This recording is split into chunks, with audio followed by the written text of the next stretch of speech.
Ntono kakati era mu kibiina kye kimu katugendeko mu bitundu by'Nakaseke eyo mu Mambuka ndozi gibayita bagita ya bukiika kono North Nakaseke North akakiiko kaffe ak'ebyokulonda mu ggwanga lya Uganda kebayita the Electoral Commission olunaku olw'eggulo kavuddeyo ne kabanga kajjamu oba kasazaamu okwesimbawo ka munnakibiina kya National Unity Platform amanyiddwa nga Geoffrey Kayanja era nga ono yabadde abakwatidde bendera mu kitundu kino ekye Nakaseke North oba kiti Nakaseke y'omu Mambuka kakati mu kalulu kano ak'obukulembeze ak'obubaka bwa Parliament okukiika ekitundu kino mu Parliament ogolaba ku screen akakiiko k'ebyokulonda katuuse ku nzikiriziganya ey'okuba nti kajjamu omukulu ono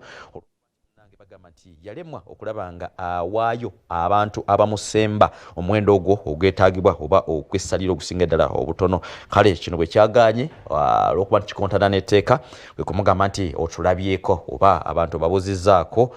ekimala abeera nga olaba kati okusinziira akakiiko k'ebyokulonda batugamba nti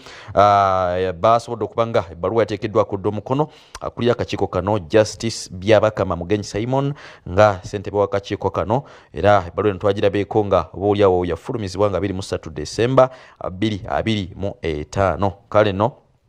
nga kiteeberezebwa era n'okukakasibwa nti abantu 6 kwabo 10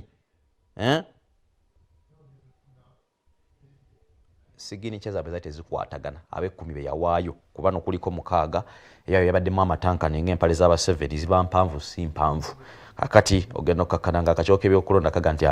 okusinziira ku tteeka